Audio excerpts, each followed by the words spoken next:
Now, we're on Daf Ayin Dalid, and we already turned to the other side of the page, but I want to go back and recap some of the issues that we discussed on Ayin Dalid Amud Aleph. And I might have to refresh my memory and yours as well. Now, one of the issues that we spoke about is the case of two individuals who took an oath. They took a shvuah, and in that shvuah, they claim we don't know anything about the case. We cannot testify in a court of law. And the truth is that that was a false oath because they really did have testimony to give. And the Torah says that for violating that oath, they are liable, but only if they were kosher Eidim, if you follow what I mean. In other words, let's say I know that you have testimony on my behalf. I can demand that you come forward and testify. I can even force you to take an oath if you deny that you have testimony, and I know you do have testimony. But that only makes sense if your testimony would be meaningful in a court of law. But there are certain categories of individuals who are disqualified, and we won't trust them in a court of law. So even if they came to testify, then they would be thrown out of the court. For example, we have the case of Masechet Yoma, that's a professional gambler, and we're not going to accept his testimony. And we have a case of a melech, a king of Israel, we're not going to accept his testimony. And I want to get into this a little bit, and here's what I want to tell you.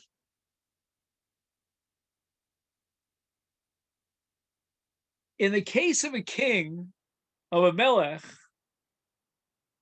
the Mishnah tells us that he cannot testify. And that's a biblical law. That's a doraisa.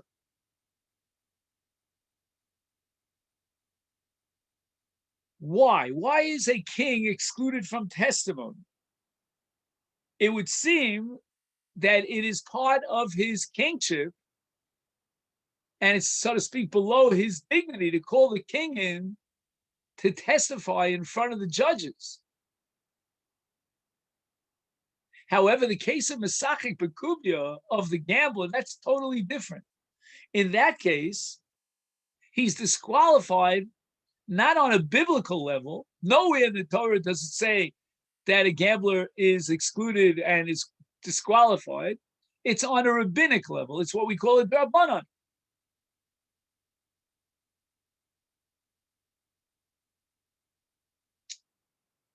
So the reason why a king cannot testify is because of what we call kvod shel melech, the honor of the king. And we are all obligated to honor the king, and it would be below his dignity, and it would be undermining his kavod, his dignity, if he had to testify. That's a d'oraisa, that's a biblical law.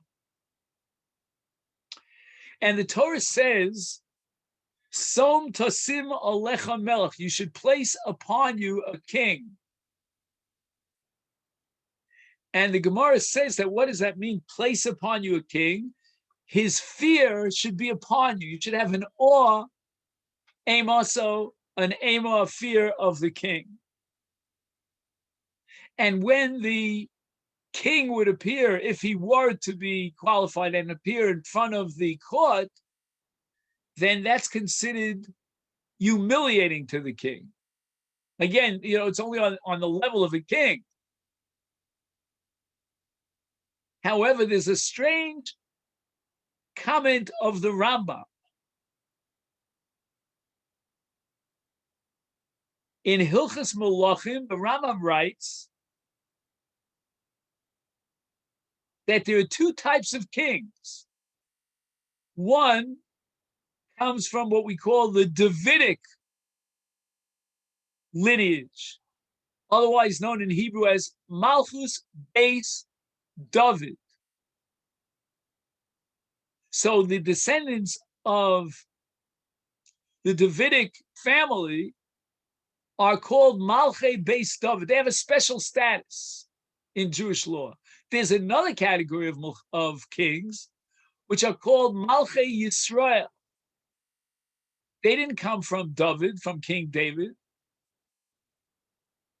And the Rambam writes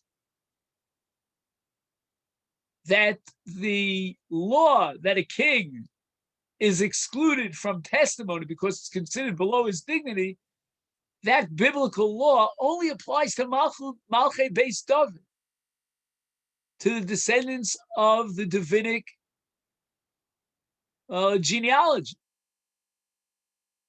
So let's say, for example, Shlomo, King Solomon was the son of King David, so he's called Malchus Beis David. He would not come to testify. But, says the Rambam, a king that came from Malchei Yisrael, he's not from Beis David, his honor and his glory is not on the same level as one from the Davidic dynasty, and therefore he, Malchei Beis Yisrael, at least on a biblical level, he will testify in a court of law. The Rambam goes on to say that the rabbis made a gzera. They were afraid if we let this king testify and not this, then he might come to this. So the Rambam says we're not going to encourage any king whatsoever to testify in a court of law.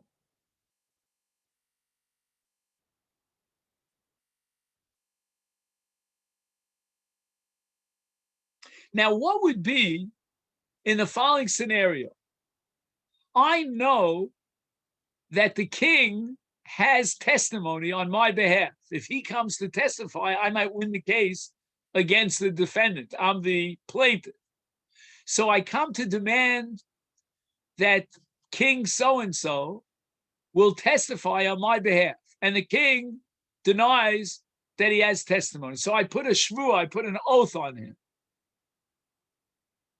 Now, in the case of Malchei Beis Yisrael, Malchus Yisrael, the Rambam says that they really qualify for testimony. On a biblical level, they should come and testify.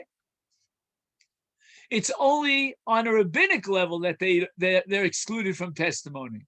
And in that sense, a melech from Beis Yisrael, Malchus Yisrael, is equal to a Masechet Yoma, a gambler. Because just like in the case of a gambler, the Torah would allow him and recognize his qualifications to testify. It's only that the Rabbanan excluded him and disqualified him. So too, Malchei Yisrael, according to the Rambam, are in the exact same, have the exact same status. On a Doraisa level, according to biblical law, they qualify as witnesses, but the Rabbanan disqualified them. So it's very interesting that in our Gemara here that we're studying, the Gemara has a sharp contrast between the case of a melech and the case of a gambler, Masechet Yoma. When according to the Rambam, this very same distinction could have been made without stretching one's arm out to the gambler, but even within the framework of the king, you can split between a king who is disqualified for testimony on a Doraisa level as opposed to a king who's only disqualified on a rabbinic level, only Rabbanan.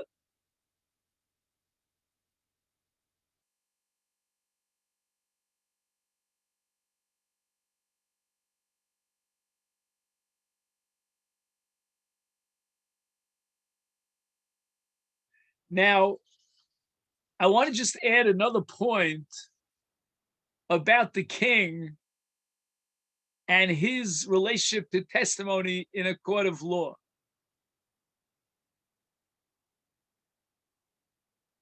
The Rambam,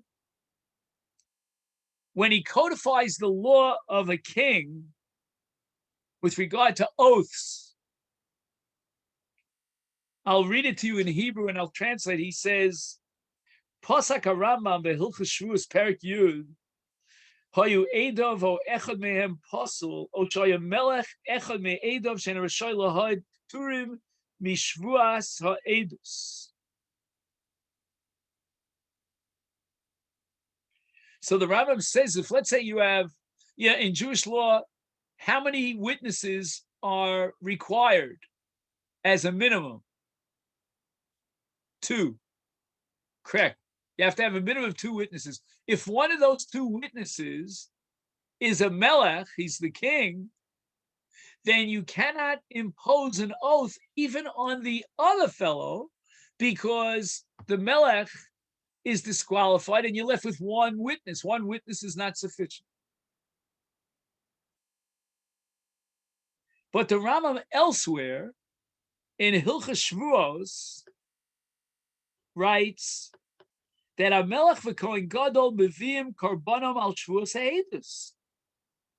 He says that the king in Israel, if he took the oath that he doesn't have testimony, and then it turns out that he has testimony, he's included in the violation of shvuos ha'edus.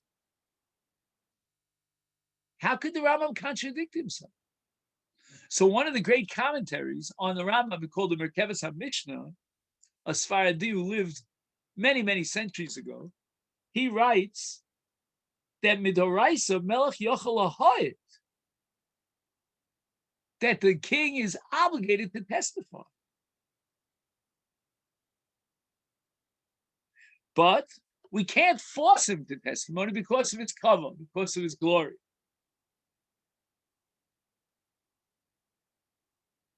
And with regard to Malchei Beis David, if the king from the Davidic dynasty, on his own option, takes the initiative and he says, it's okay, I'm going to testify, in such a case, he's included in the Shvuah. So that whether or not the oath can be imposed on a king depends on whether you're talking about a king who on his own initiative can offer the testimony, even though he's not obligated to do so. In one case, the Rambam's talking about a king whose testimony is completely rejected, like from Malchei Yisrael. But in the case of Malchei Beis David from the Davidic dynasty, there he's obligated to testify, just that we waive and we alleviate him of that obligation in light of the kavod, the glory and the honor that we have to give the king. But if he, on his own initiative, decides, I'll waive my rights and I'll testify, then we will accept his testimony. Pretty big chiddush, a new insight of the Merkeves HaMishnah in the Rambam. Now I want to talk to you about the gambler. Again, it's a very sensitive topic because the Gemara has a major controversy about this category called Masechet Bekuvia, a gambler. Rami Bar Chama is the proponent of the following opinion in Masechta Sanhedrin Chaf Dalet, that we have a principle called gezel, theft, midarabanan, a rabbinic theft. Do you hear this, my friends? On a biblical level, he didn't cheat anybody. He didn't steal anything. Stealing on a biblical level means that I take my hand, I put it into your pocket, and I steal your pocketbook. The gambler did not do that. In fact, there was an agreement between the 2 participants in this poker game that whoever loses is going to have to forfeit the pot of gold or whatever money it is. That's not gezel. But the Rabbanon considered this as gezel. That's the claim of Rami Bar Chama. And why is this considered gezel on a rabbinic level? And the answer is because a deep psychology, anyone who gambles professionally is absolutely convinced that he's going to win the game. That's Rabbi Bar Chama's opinion. You can disagree. It's a free world. And therefore, when you take his money because you won and he lost, he's giving you his money begrudgingly, and he never had an intention to part with his money. He thought he was going to take the whole pot and he would take your money. So there's shall I say, a schmeck, a smell of theft. And the Rabbanan consider it theft when you walk away with someone else's money. Rav Sheshes disagrees. Rav Sheshes holds no. When two people gamble, each one has full das, which means full understanding and commitment. And in event that he loses, he will fork over the money. So there's no gezel, and it's not theft, not even on a rabbinic level. So why is a gambler disqualified for testimony? Says Rav Sheshes, and I quote in the Hebrew, then we'll translate it, because Edo osek b'yishuvo shel olam. The man is so obsessed with gambling that he's cut off from this world. He doesn't make any positive contribution whatsoever to this world. He's not involved in business. He doesn't manufacture anything. We have nothing from him. He lives in the world of gambling. He's obsessed with gambling. And as you and I know, today, we have to treat these people almost like they're psychologically disturbed. We have to send them to centers. I don't have to tell you. They need a great deal of rehabilitation. And these kind of people will sell everything in order to gamble. They'll go into debt. And it's a horrible, horrible addiction. One of the worst addictions. I'm not sure which is worse, alcohol or gambling. It's probably in the same. You all heard of Rabbi Professor Twersky, who passed away not long ago. He dealt with these kind of addiction cases. He was a psychiatrist. So Rav Sheshes says, such a person who is just, he doesn't have any connection with this world. He's not in touch with this world. We can't trust him in a court of law.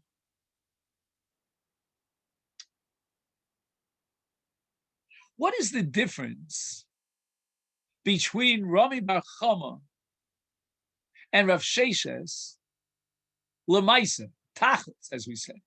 Is there a difference whether you exclude him as Rami Bar Chama would do because he's violating theft on a D'Rabbanan level, or you exclude him according to Rav Sheshes because Edo Osek B'Yishuvo Shalolam, he's not involved and he doesn't contribute in any interaction in this world, is the case of Yeshlo Umnus Acheres. Yeah, from 9 to 5, he works in a factory. I'm just giving an example. He has a good job. Find him at 7, 8, 9 p.m. until the wee hours, he's gambling. According to Rami Bar Chama, he is disqualified for testimony because during those night hours, he is stealing, again on a D'Rabbanan level. According to Rav Sheshes, the man has a 9 to 5 job. He's Osek B'Yishuva Shalolam. He makes his contribution. He's part of this world. Again, he has a problem because he's a bit addicted. And, every night, he goes out to play, what do they call it? To gamble.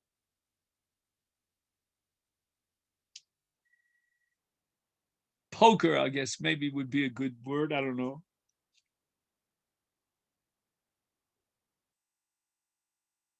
Now, Rashi, here in Masechet Yoma that we're studying, he writes that the gambler is excluded because of Gezel, reflecting the Shita of Rabbi Bar Chama. The Rif, on the other hand, who was Rabbeinu Alfasi, was before Rashi, he writes in Sanhedrin that we accept the Shita of Rav Sheshes and the Psul, the disqualifications, because Edo Osek B'Yishuva Shalolam.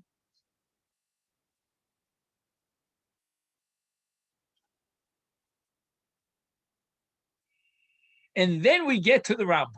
The Rambam is enigmatic. Some interpret the Rambam that we paskin that he is disqualified because he has no other job. If he has another job, he's okay. We can accept his testimony. But yet, the Rambam says that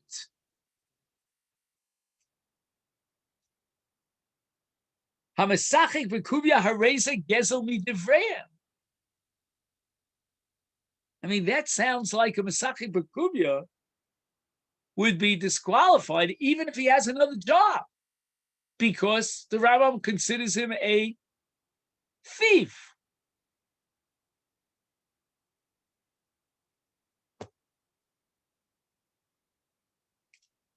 Very strange. The two Rambams. I did some research here and I could not come up with any solid answer to reconcile these two Rambams. I'm very sad. I wish I had a way of working this through. But I'm just asking for empathy, that's all. I don't see you, Alan. Usually I see you. I know tonight you're in hiding. Oh, there you are. Can you see Richard? Richard, do you see Alan? Yeah, you can see each other. You don't see Richard? Oh, I see. All right. But you'll meet him another time then. He just became a Zayda, so. I mean, a Zayd to a boy. Okay.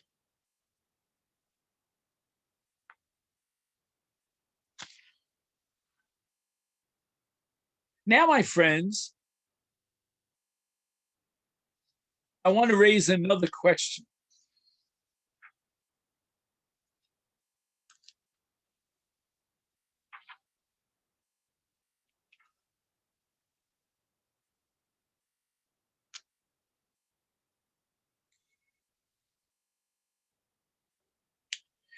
According to our Gemara, Rabbi Yochanan is of the opinion that if I take a piece of non-kosher food and I cut it in half and I'm left with half of an olive size, if I were to eat that, heaven forbid, I would violate a biblical law.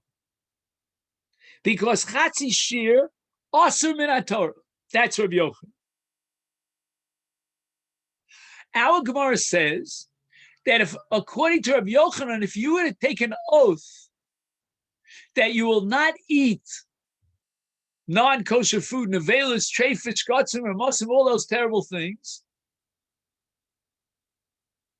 then the oath would not be valid because you're just repeating that which is prohibited and you already took the oath back there at Har Sinai.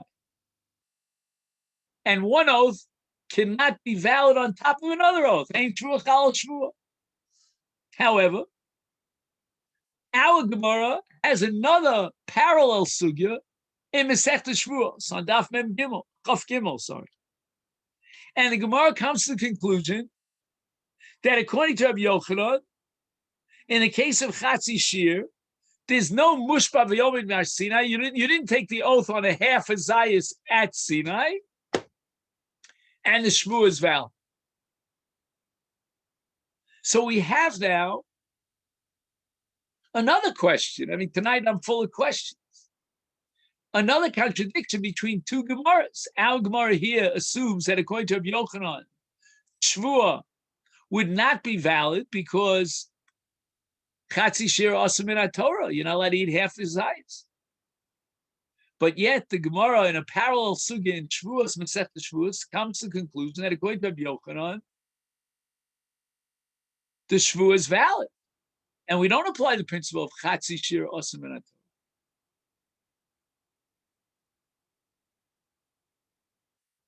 The Rambam actually paskins that if a person takes an oath that he won't eat a minimum amount in nevelas or treifus and he eats less than a kazayas, he's chayav. In other words, there's no principle here of mushba v'yomed mi Har Sinai that you already took the oath back at Har Sinai. And yet, the Rambam himself paskins in Hilchos Yom Kippurim, Shvisas Osir Perek Beis, like Rabbi Yochanan, that Chatzi Shir is also in Torah. So it means that the Rambam forfeited our Gemara for the sake and preferred the Gemara in Shavuos, that even though Chatzi Shir also in Torah, and even Rabbi Yochanan, who says that we're biblically enjoined from eating half a zayit, nevertheless, the Shvuah would be Chal, and there's no Mushba V'Yomim Har Sinai. Are you still with me?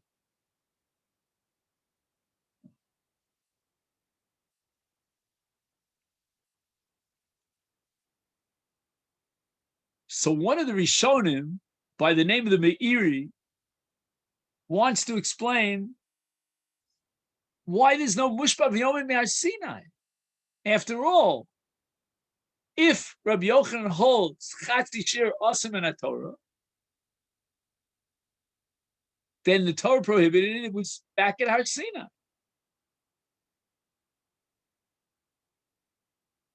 Says the Meiri, no.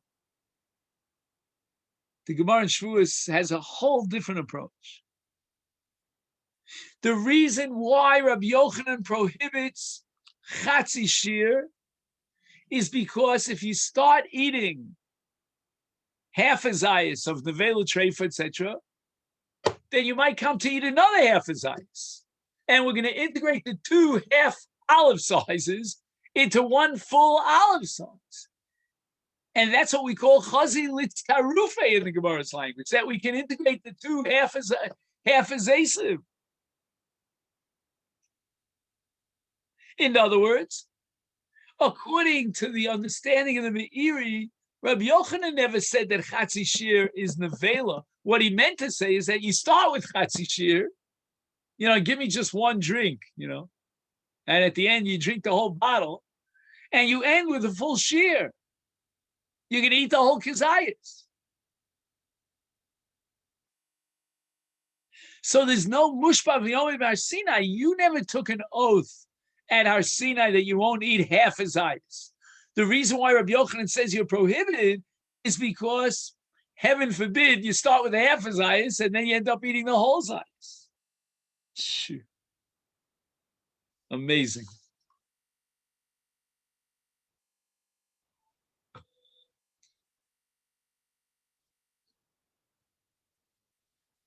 Basically what it comes out of the Meiri is a fantastic idea that if you eat a half a zayis of nevela, which according to Rabbi Yochanan the Torah prohibits, you're not violating Nisa nevela, you're violating a new prohibition called Chatzi Shir, half of an olive.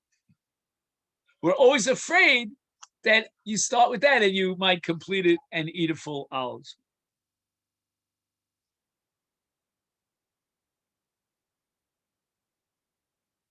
Okay. Now at this point, we want to go back to the Gemara that we got up to last week and see if we can plow ahead.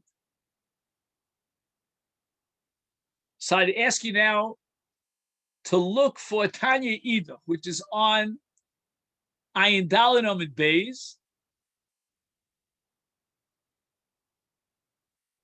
about 12 lines down from the top, maybe 15 lines down from the top.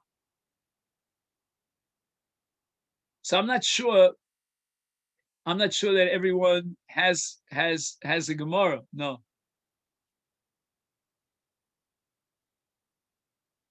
See, at some point, I'm going to get so familiar with Zoom, I'm warning you, I'm going to do what's called screen sharing.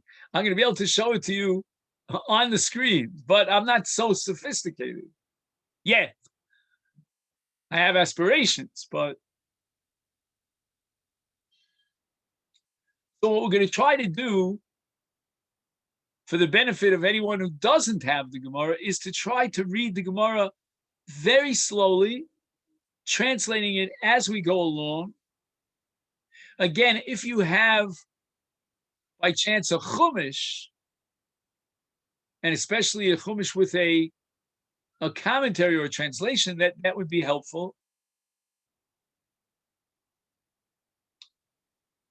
So what you want to do, okay, so you want to get a chumash and open up to Vayikra, and we're going to look at Tezayin, the 16th chapter of Leviticus. I still remember that word after all these years. So we're in Perek Tezayin, Pasuk Chaf Tes, 29. So it's 16 with then, you have the two dots and then 29. I'll read it to you in Hebrew. B'chodesh hashvi'i, v'asor lachodesh, ta'anu es nafsho seichem. On the 10th day of the 7th month. Now, we start counting the Hebrew year from the month of Nisan. So therefore, the 7th month would be which month? Tishrei. And the Torah says that on the 10th of Tishrei, ta'anu es nafsho seichem. And again, if I was writing a translation to English, I would write, afflict your souls. You can look up the English and see if they do a better job than me, but I would say afflict your soul. Now the Gemara says yachal. Whenever you see the word yachal, it means perhaps, and it introduces what we call the havamina, which the Gemara is going to reject. Yachal, I might think, yeshev bechama ubetzina v'yitztayer. He should make sure that he's sitting in the cold or in the very hot sun. Here in Israel, about Yom Kippur time, it gets quite hot. I mean, it's hot now, but it very often is very hot on Yom Kippur. So I'm in an air-conditioned room, and it's Yom Kippur. I got to get up and go outside and sit in the boiling hot sun. Why? Because the Torah says, "Ta'anu es nafshel seichem," afflict your souls. And if you're living in a very pleasant climate, turn on the air conditioning until you're freezing. Like in my father's shul, the ladies, because the air conditioning was on the ladies section, they used to always complain it's too cold.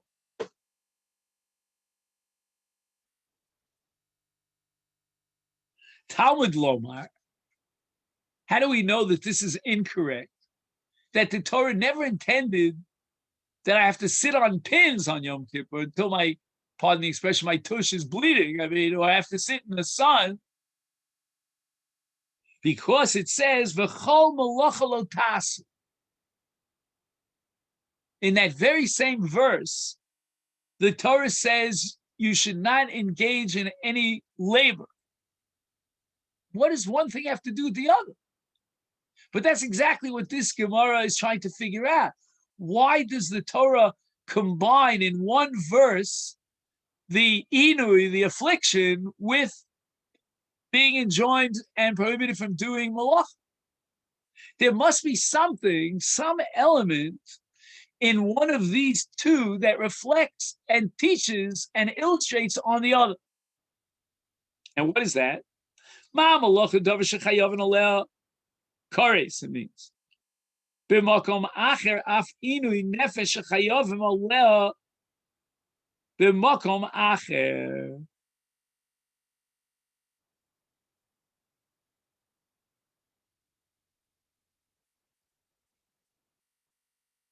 V'ezeh zeh zeh pigul v'nosar.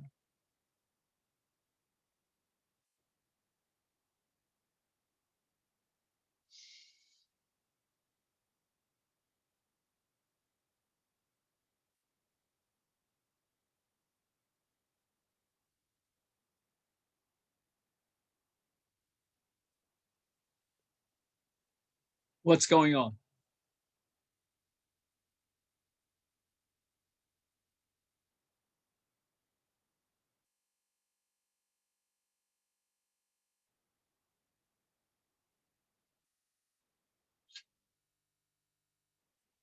I think that the words davar acher, or to be more precise, b'makom acher,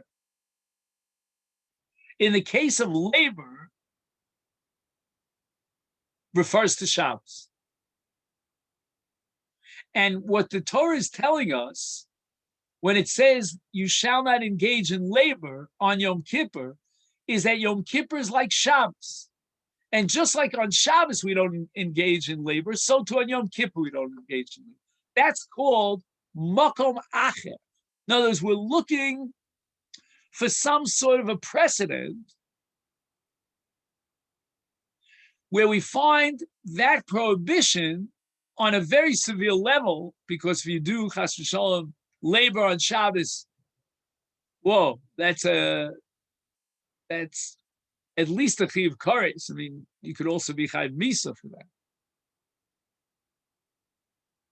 Now, let's see what would be a makom acher where if you did not abstain from eating, you're chayiv kares. And we'll give examples. Pigul, Notzar. We could go through all these examples one by one, but basically what's common to all these examples is that the Torah prohibited you from eating it.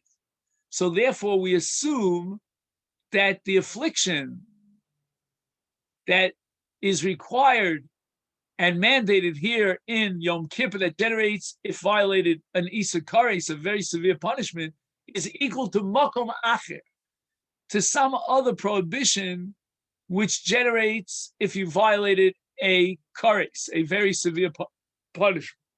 And that would refer to eating Pigul Anosa.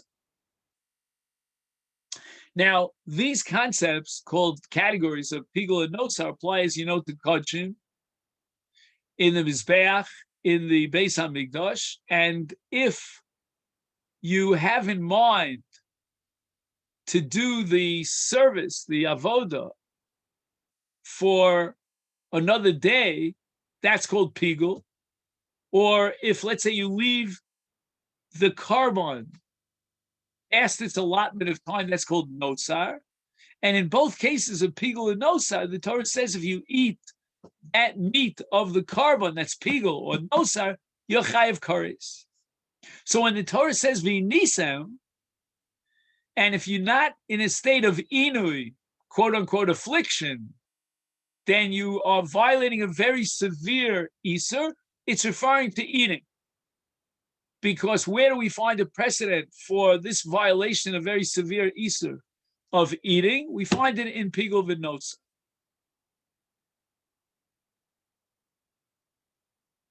Avi Pigul v'Notzar she'en b'kares v'lo avi esatevel she'eno b'kares.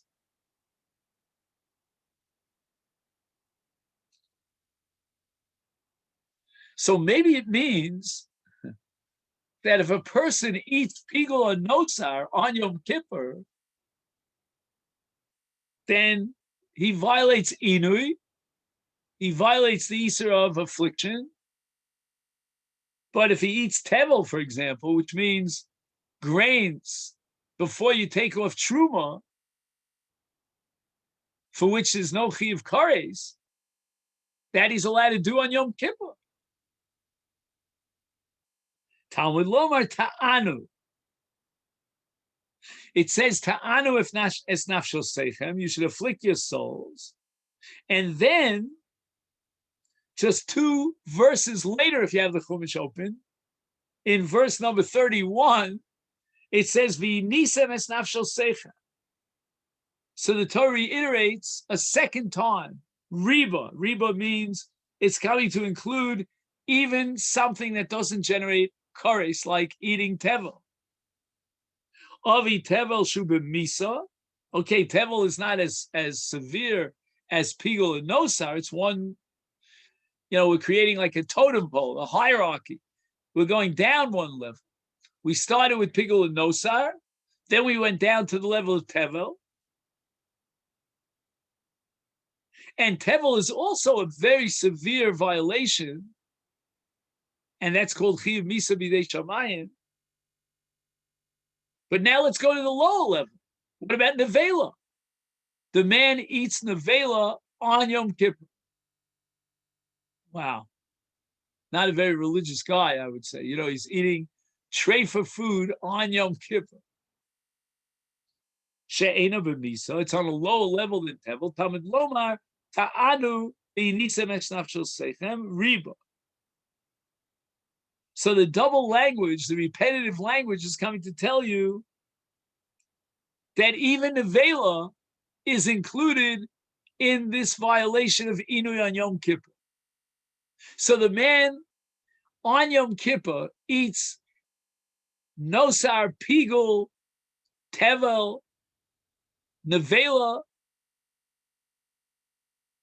and in addition to the violations themselves, he also violates Inui of Yom Kippur. Obvious and Nevela shu bala, follow obvious achulin she'ena bala. What about a kosher piece of meat? There's no violation at all. So if he eats that kosher meat on Yom Kippur, there should be no violation. Talmud lomar, ta'anu v'nisem es nafshel seichem riba. That the Torah repeated itself time after time to expand the scope of the violation of Inui to include if a person eats a piece of kosher meat. Avi achulin she'enam b'kum echol below obvious hatrumachi b'kum echol. What happens if a Kohen on Yom Kippur, heaven forbid, would eat truma? He's allowed to eat truma. Not only that, he's obligated to eat truma, but not on Yom Kippur. Talmud lomar, this we derive from ta'anu v'nisem es nafshel seichem riba. Again, we have an inclusion that even if the Kohen is eating truma, which he has normally any other day of the year, he'd have a mitzvah to eat the truma, but he eats it on Yom Kippur, he's chayav kares, he violates Eden. Obvious a truma she'eno v'bal tosiru, v'lo obvious a kodshim she'e v'bal tosiru. What about kodshim? After they brought the carbon in the Beis Hamikdash, you're not allowed to leave it past its allotted time because that's a violation of creating nosar. So there's an urgency to eat it now, today, and it's Yom Kippur. So I might think in such a case he doesn't violate Inui. Talmud lomar once again, ta'anu v'nisem es nafshel seichem riba. V'im nafshecha lomar. And if you would want to say the following, let's not derive from this hekesh between the Isur Malacha and the Isur Achila and Shasiya. Hareu omer v'avadati es hanefesh hahi mikerev hama. Okay, so now you have to open up to Parshas Emor. If you have the Chumash, so you want to fast forward to the 23rd chapter of Vayikra, the 30th verse. I will destroy such a soul from the nation. And we're talking about a soul that eats on Yom Kippur. The Ezeh Zeh achilu shasiya. In other words, when the Torah uses the word nefesh, here it's telling you that you should avoid eating because eating is called nefesh. Eating is what keeps the soul connected to the body.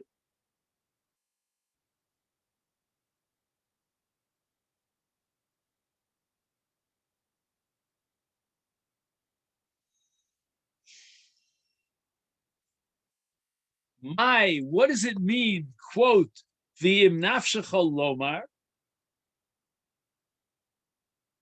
meaning the Brisa is offering a second alternative derivation to prove that afflicting means stay away from eating and drinking. What was wrong with the first approach?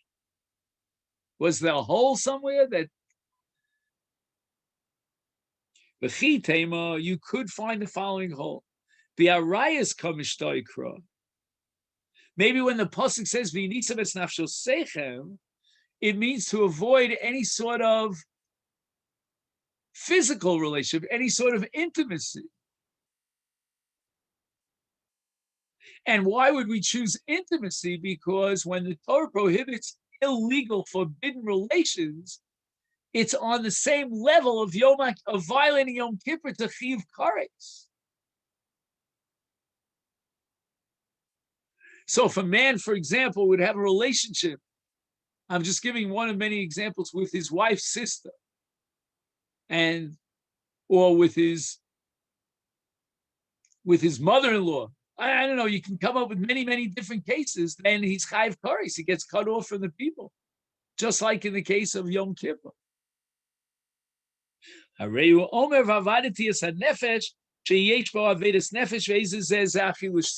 That's why I need the second possible derivation, because I'm not happy with the first derivation.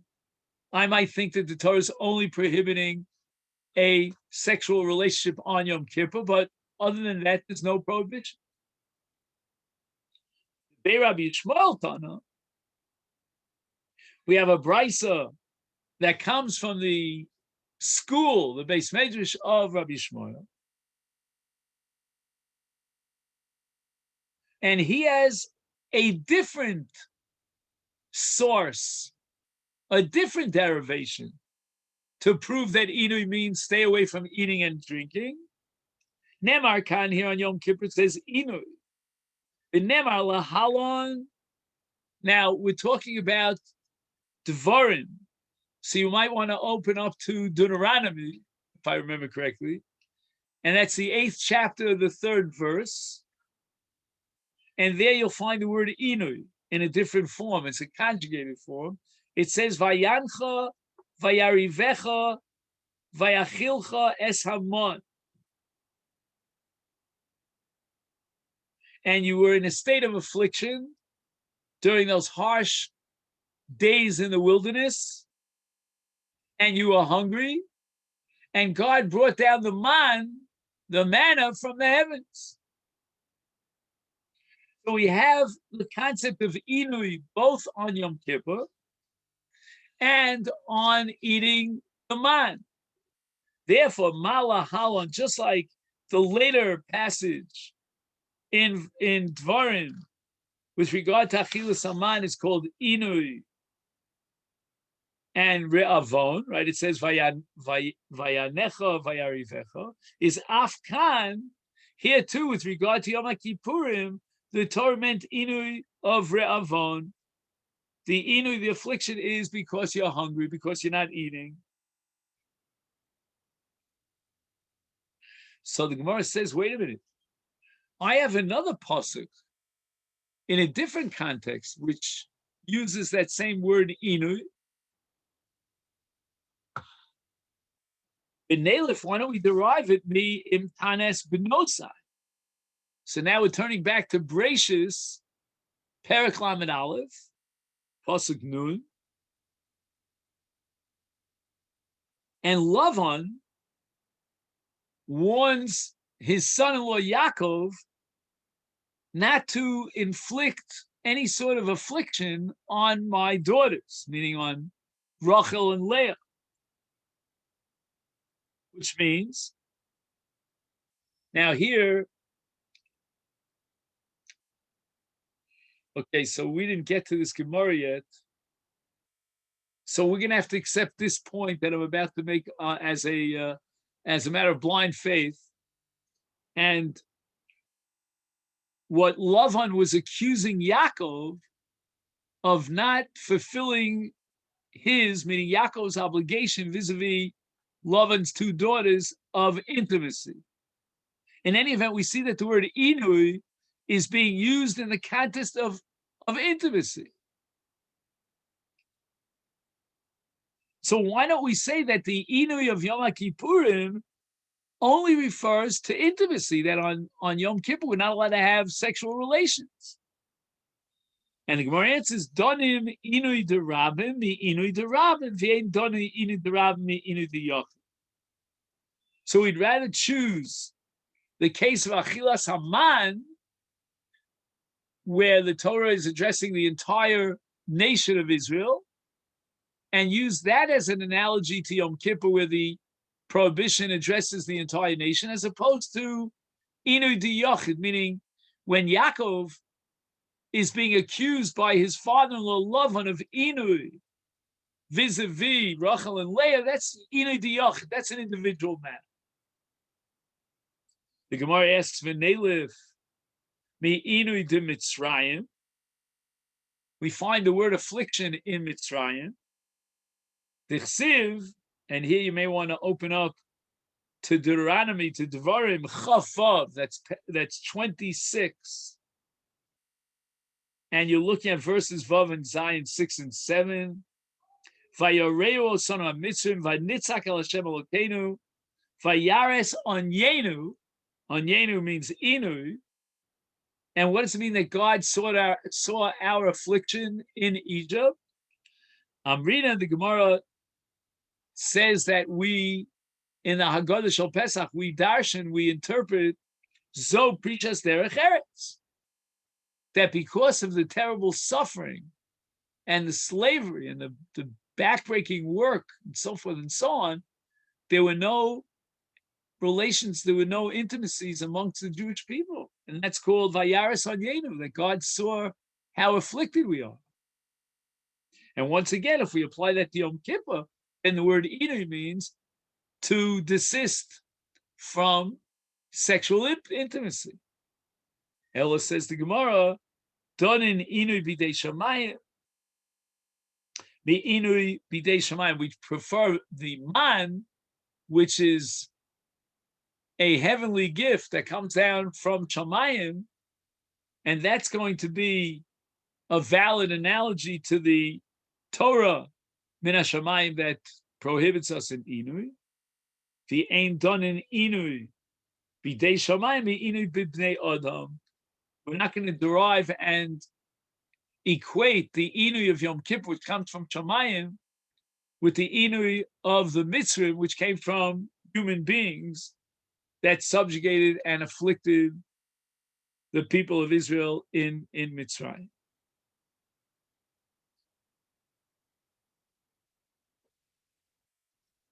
So this is what we have here. And now I'd like to show you something here in the back of the Masifta. That's the Gemara I use here, right? The Masifta. So there's a commentary in the back, and he says the following.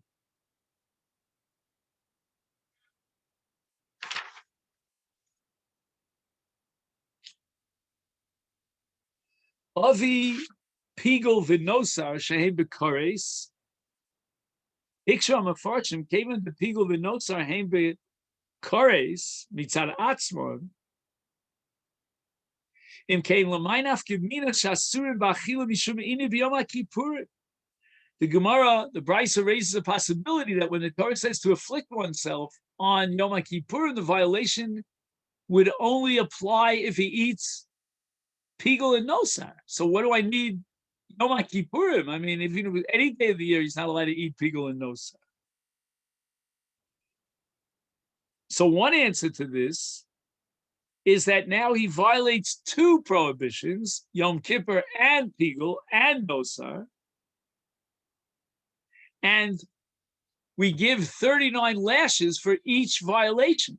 So he's going to get, 2 sets of 40 lashes, meaning, 78 lashes. The other answer to this question is offered by the Rash Mishans, one of the Baliatosis, and he says the difference is in a case of shogeg.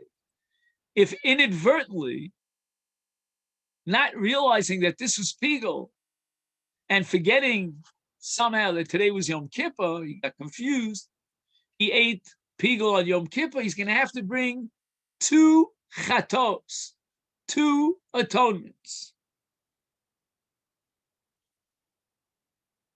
The Rashash, who's more of a contemporary, he gives the following answer.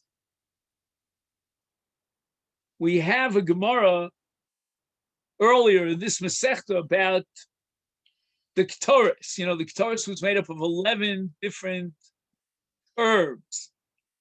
And let's say he deliberately omitted one of them. And the Gemara says he's chayiv misa b'dei shamayim. His life will be taken by a divine act.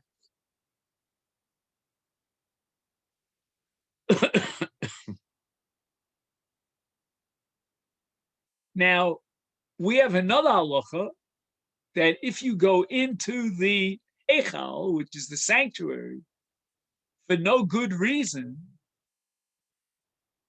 and you don't bring a carbon with you, then you're chayiv misa. So in the case of the Ketores, excuse me, if he omitted one of the various ingredients and he walked into the Heichal, the sanctuary, and he did the Haktor, he burnt the Ketores, then he's chayav anyway for Biarei Konis, for going into the Heichal without a carbon. So this is a Gemara on Daf Nun Gimel here in Yoma, and Rav Sheshes answers, Shegshagag b'bia v'hizid b'aktor. He was unaware of the fact that he's not allowed to enter into the sanctuary, but he was very much aware of the fact that he was bringing illegally a Ketores that was missing one of its ingredients. So therefore, he would not incur the death penalty for Biarei Konis, for entering into the sanctuary, because he was unaware of that. But he would incur a Chiyuv Misa for the Ketores that's missing one of its elements. So let's say on Yom Kippur, he did not realize that this was Pigul, but he knew it was Yom Kippur. And what the Torah is telling me is that now he violates Yom Kippur and he is deliberate. So he's chayiv, he'll be liable for Yom Kippur. He's not liable for Pigul because he had no awareness of the fact that this was Pigul. Then we have the Maretz Chayos, and he offers another answer. He says that Rebbe is of the opinion that Yom Kippurim atones for all sins, even if a person does not repent. I mean, we have a lot to talk about Rebbe. So therefore, when he eats pigul on Yom Kippur, he will not be chayav karis because Yom Kippur itself will atone for that sin. But as far as the mitzvah itself of the day, which is inui, and he violated inui, he'll be chayav karis for that. And finally, we have the Marsha, who says that the difference would be in a case where he's half a shear of pigul, half a shear of nosar, and since they're two different categories, you don't integrate them into one chiyuv kares. However, he would be chayiv kares for achila on Yom Kippur. So we don't integrate two different isurim because each one has its own name and its own category. But the only problem is, and with this I want to end, we have another principle which is called Ein Isur Chalal Isur. So how could Yom Kippur add another Isur onto Pigul and Nosar? Pigul and Nosar already prohibited the whole week long, even before you get to Yom Kippur. And what are you going to say that Yom Kippur adds something? Because Yom Kippur is going to include all prohibitions, not just that, but that we don't know yet. Right now, the Gemara is thinking that the Isur of Yom Kippur only applies to Pigul and Nosar. And we should now apply the principle of Ein Isur Chalal Isur. Well, let's just make a note of where we got up to tonight. We're here on Daf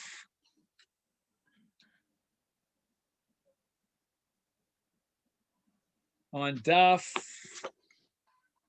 Daled Amud Beis, right? 74b, and we're up to Hamachilcha Man Bamidbar. I'm just making a note of it.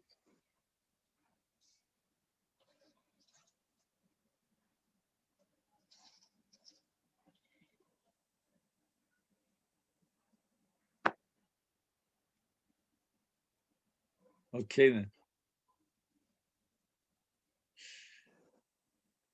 So let me just take this opportunity to thank everyone for joining me tonight, and we should be well and always hear good news and share good news. I have two questions. Yeah. A little fun. From the beginning, with the witnesses, if you only have two witnesses, whether the second one is a king or the gambler, and they cannot testify, then the case doesn't get adjudicated. What happens? And it just goes away. And the second question, in the case of the kashrut, the oath, what is the nature of the oath? Is it just you just do it? Is it a verbal?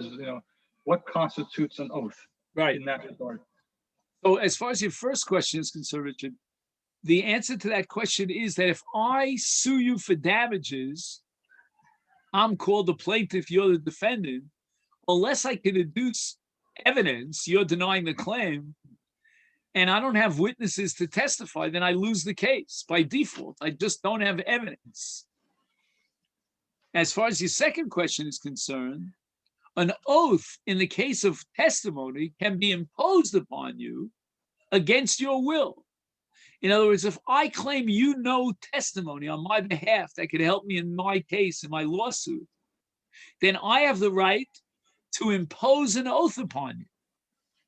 And I say, Ani mashbia alecha, I am coercing an oath upon you to come and testify. And if you know testimony and you refuse to come, then you're in violation of that oath. That applies to a king. It would not apply to a king unless you introduce the Merkevas HaMishnah that we spoke about tonight, or the distinction between Malchei Beis David and Malchei Yisrael. But as a general rule, it would not apply to a king, because the king, in any event, would not qualify for testimony. And it would not apply, likewise, to a gambler, because the gambler would not qualify for testimony. So if you qualify for testimony, I can be mashbia you, I can impose an oath on you. Come and testify. And if you don't testify, and I know that you know testimony, you are in violation of this oath. But if you don't have the second witness, you're done. That's a different story. All right. I'm gonna go. Are you around the Shabbos, Richard? Yes, I am. All right, so maybe we'll talk on Shabbos. Just that a lot of things going on. My mother-in-law came. I don't know if I told you. No, it all worked out. My wife went to America to bring back my mother-in-law, and thank God she's here. Yeah, and is she going to stay? Right now, she's here for 2 months.